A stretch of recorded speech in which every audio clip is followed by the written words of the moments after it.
नमस्कार, प्रणाम। मैं आपका अपना विशु राय आज फिर हाजिर हूँ एक नई और ऐसी कहानी के साथ जो बेहद हैरान कर देने वाली है। सामाजिक मर्यादाओं को तोड़कर बेहद शर्मसार कर देने वाली है। साथियों, कहानी शुरू करें उससे पहले जितने भी हमारे प्यारे साथी चैनल पर नए आए हैं, भाई बहन चैनल पर नए आए हैं, जुड़िए इंडिया क्राइम दस्तक के इस चैनल से अपना प्यार दीजिए, अपना आशीर्वाद दीजिए। साथियों, मैं बात कर रहा हूँ महाराष्ट्र के पुणे की। पुणे में एक जगह लगती है बाधवान। बाधवान के एक क्षेत्र में एक ऐसा कांड होता है जिसको सुनकर सभी लोगों का दिल दहल जाता है। लेकिन इस घटना की जो शुरुआत होती है साथियों, इस घटना की शुरुआत होती है बिहार के मुजफ्फरपुर से। बिहार के मुजफ्फरपुर के मछही गांव का रहने वाला एक लड़का जिसका नाम प्रवीण कुमार रहता है। प्रवीण कुमार बेहद ही हैंडसम लड़का। वह रोजी रोटी के लिए अपने गांव मछही से वह जाता है महाराष्ट्र के पुणे। पुणे जाने के बाद कुछ दिन इधर उधर काम करता, लेकिन अच्छा खासा पढ़ा लिखा लड़का रहता है। तो एक दिन उसकी जॉब एक सरकारी संस्थान में लग जाती है। अब वहाँ वह माली का काम करने लगता है, उस संस्थान की देख रेख करने लगता है। अब इधर ठीक ठाक पैसे मिलने लगते हैं, इज्जत शोहरत भी बन जाती है कि लड़का सरकारी नौकरी करता है। अब इधर कुछ दिनों बाद जब वो गांव आता है तो गांव में एक व्यक्ति जो उसका काफ़ी अच्छा दोस्त रहता है, उसके घर वह जाकर राजीव कुमार नाम रहता है, राजीव कुमार के घर बैठता था, बातचीत करता था। इधर राजीव कुमार पेशे से शिक्षक रहता है। वो अक्सर पढ़ाने के लिए गांव से दूर शहर में जाता था। लेकिन एक दिन उसके घर उठते बैठते जो राजीव कुमार रहता है, जब अपने स्कूल के लिए बच्चों को शिक्षा देने के लिए जाता है, उसी दौरान प्रवीण कुमार उसके घर जाता है। अब उसकी नई नवेली एक पत्नी रहती है, बेहद ही खूबसूरत पत्नी। अब उसे देखने के बाद प्रवीण कुमार उससे मोहित हो जाता है उस पर और उससे बातचीत करने लगता है। बातचीत करते करते वह एक दिन राजीव कुमार की बीवी उससे कुछ बातें करती है। अब उस बातों को सुनकर वो और ही मुस्कुराने लगता है और फिर धीरे धीरे उसके नज़दीक जाने लगता है। अब समय पाकर प्रवीण कुमार राजीव कुमार के बीवी के साथ अब समय व्यतीत करने लगता है, बातें करने लगता है, फ़ोन पर प्यारी प्यारी बातें करने लगता है। एक दिन वो उसे बताता है कि वह उसे पसंद करता है, बेहद प्यार करता है, वो उसे बहुत अच्छी लगती है। अब इधर मास्टर साहब जब अपने स्कूल चले जाते हैं, घर पर कोई नहीं रहता, तभी जो महिला रहती है उसकी पत्नी, वो उसे फ़ोन कर प्रवीण कुमार को बुलाती है। और घर पर आने के बाद साथियों जब दोनों बातचीत करने लगते हैं तो बातचीत करते करते एक ऐसे आगोश में खो जाते हैं कि दोनों एक बिस्तर पर हम बिस्तर होने लगते हैं और दोनों संबंध बनाने लगते हैं। अब संबंधों का दौर शुरू हो चुका था। आए दिन संबंध बनाता, तो कभी उसके साथ फोटो क्लिक करता, तो कभी उसके साथ वीडियो बनाता। अब दोनों पति पत्नी के तरह रहने लगते हैं। जब भी मास्टर साहब स्कूल पढ़ाने के लिए जाते राजीव कुमार, तो इधर प्रवीण कुमार उसके बीवी के साथ मस्तियाँ करता। अब कुछ दिन और गुजर जाता है, फिर वह पुणे चला जाता है। पुणे जाने के बाद वहाँ अपना फिर से वही माली का काम करने लगता है। छुट्टी पर घर आया हुआ होता है, लेकिन कुछ दिन बाद फिर उसे बहुत याद आने लगती है अपनी प्रेमिका की, यानी कि मास्टर साहब की बीवी की। अब राजू की बीवी से वह बातचीत फिर फ़ोन पर करने लगता है और वीडियो कॉल पर कई तरह की बातें करता, उसके जिस्मों को देखता।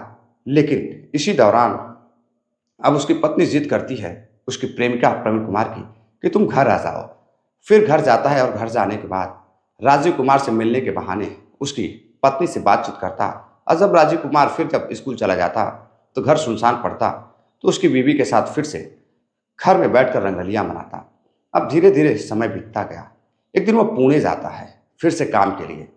पुणे जाता है तभी करीब उन दोनों के प्यार को, प्रवीण कुमार और राजीव कुमार के पत्नी को, धीरे धीरे 4 साल गुजर जाते हैं। यूं ही दोनों एक दूसरे से मिलते थे और संबंधों का दौर जारी था।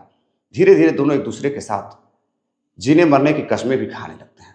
समय बीतता गया है। अब सन 2024 आ जाता है। तो एक दिन राजीव कुमार घर पर बैठा रहता है, संडे का दिन रहता है, बैठकर फ़ोन चला रहा होता है, तभी उसके मैसेंजर पर एक एमएमएस आता है। जब वह एमएमएस देखता है तो वह देखकर दंग रह जाता है।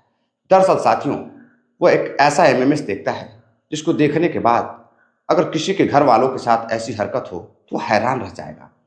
तभी वह गांव में घूमने के लिए निकलता है। तभी उसका एक दोस्त मिलता है, वह भी सेम वही एमएमएस उसे दिखाता है। अब यह देखकर राजू कुमार हैरान हो जाता है। अब उसका जो साथी रहता है धीरज कुमार, वह उसका काफ़ी प्रिय मित्र रहता है। अब वह प्रिय मित्र धीरज और दोनों जब बातचीत करने लगते हैं, तभी एक और व्यक्ति रामोद सिंह वह भी आता है और राजीव कुमार को एक वीडियो दिखाता है और कहता है कि भाई ये सब क्या चल रहा है, मुझे तो कुछ समझ में नहीं आ रहा है। अब यह तीनों मुजफ्फरनगर मछली गांव से अपने रहने वाले होते हैं। तीनों साथी एक दूसरे से बातचीत करते हैं।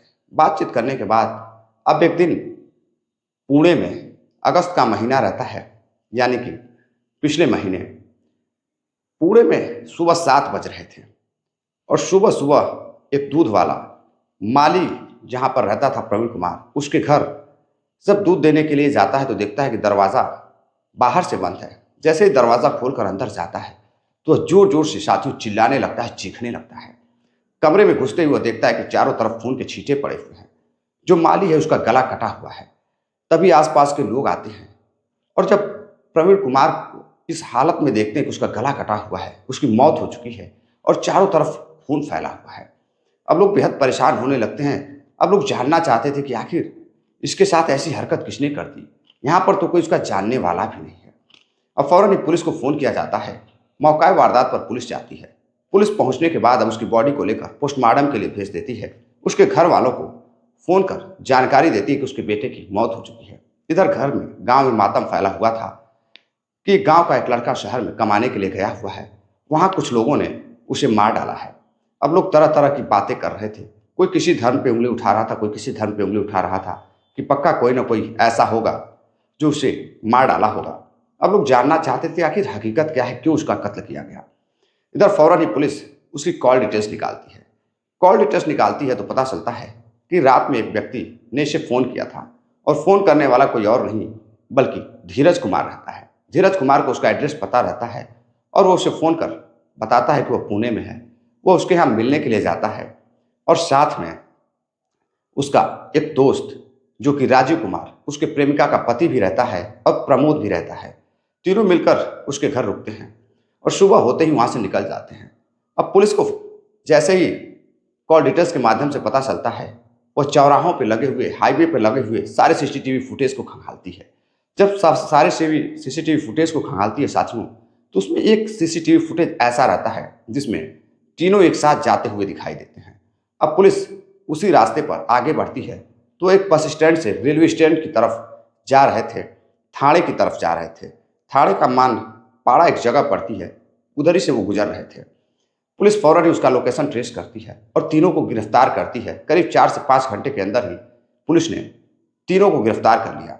और गिरफ्तार करने के बाद जब राजू कुमार से पूछताछ करती है तो राजू कुमार एक ऐसी हकीकत बताता है जिसको सुनकर सभी लोग दंग रह जाते हैं।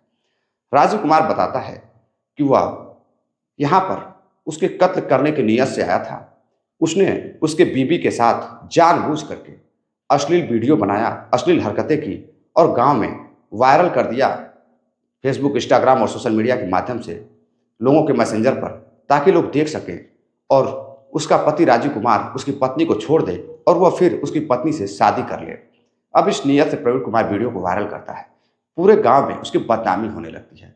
इसी दौरान वो धीरज से बातचीत करता है। धीरज प्रमोद मिलकर उसकी सहायता करने की बात करते हैं। तभी राजीव कुमार कहता है कि वो कहाँ रहता है, पुणे में, मुझे तो कुछ पता भी नहीं। लेकिन धीरज कुमार की बात उससे प्रवीण कुमार से होती थी, जो माली रहता है। वह उसे लेकर वहाँ पर जाता है और एक प्लान के तहत उसकी हत्या कर देते हैं। उन्हें लगता है कि कानून उन्हें पकड़ नहीं पाएगा, लेकिन जब कानून उसे पकड़ लेती है, पुलिस पकड़ लेती है, तो फिर वो एक ऐसी और हकीकत बताता है जिसको सुनकर पुलिस भी दंग रह जाती है। वह बताता है कि यहाँ से वह सीधे अपने गांव, अपने शहर मुजफ्फरपुर के मछई गांव जाने वाला था और वहाँ जाने के बाद साथियों वह अपनी पत्नी का भी कत्ल करने वाला था, क्योंकि उसकी पत्नी के ही इश्क से शुरू हुई ये कत्ल की कहानी। और एक अध्यापक जो कि लोगों को शिक्षा देने का काम करता है, उस अध्यापक के बदनामी का मेन कारण ही उसकी पत्नी और वो माली रहते हैं। अब उसे वो बर्दाश्त नहीं कर पाता है। पुलिस को बताता है कि दोनों ने मिलकर मुझे जीने लायक नहीं छोड़ा, गांव में उसकी नाक कट चुकी है। लोग उस पर तरह तरह की बातें करते हैं। एक मास्टर अपने पत्नी को संभाल नहीं पाया, उसे वो खुशियां नहीं दे पाया, लोग तरह तरह के ताने मार रहे हैं। इस तानों से मैं परेशान आकर के आज मैंने इस दरिंदे की हत्या की है। अगर मैं घर पहुंच जाता तो मैं घर पहुंचने के बाद अपनी पत्नी को भी जान से मार डालता। अब जैसे ही यह पुलिस ये सब कहानी सुनती है साथियों, तो दंग रह जाती है। अब उसे गिरफ्तार कर लेती है। इधर गांव में जब लोगों को पता चलता है कि गांव का लड़का जो माली प्रवीण कुमार है, जिसकी पुणे में हत्या की गई है, उसका कातिल कोई और नहीं बल्कि गांव का रहने वाला वही व्यक्ति जिसकी वीडियो वायरल हो रही है, जिसकी पत्नी की, वही राजीव कुमार अध्यापक, जो कि अपनी बेइज्जती को, अपनी बदनामी को, अपनी पत्नी और उसके प्रेमी की अश्लील हरकतों को बर्दाश्त नहीं कर पाता है और उस अपने साथियों के साथ मिलकर उसी ने हत्या की है। अब गांव वाले कहते हैं कि अगर कोई भी होता तो ऐसे ही हरकत करता, ऐसे ही घटना को अंजाम देता, लेकिन कानून तो कानून होता है। कानून को हाथ में लेने वाला व्यक्ति कभी भी बच नहीं सकता है। अपराध तो अपराध होता है। तो साथियों, इस कहानी पर आपकी क्या राय है? कमेंट कर अपनी राय जरूर दीजिएगा। वीडियो को शेयर करिएगा, लाइक करिएगा, ताकि ज़्यादा से ज़्यादा लोग इस कहानी से सबक ले सकें। साथियों, मिलते हैं एक और नई कहानी के साथ। तब तक के लिए अपना ख्याल रखिएगा। नमस्कार, जय हिंद।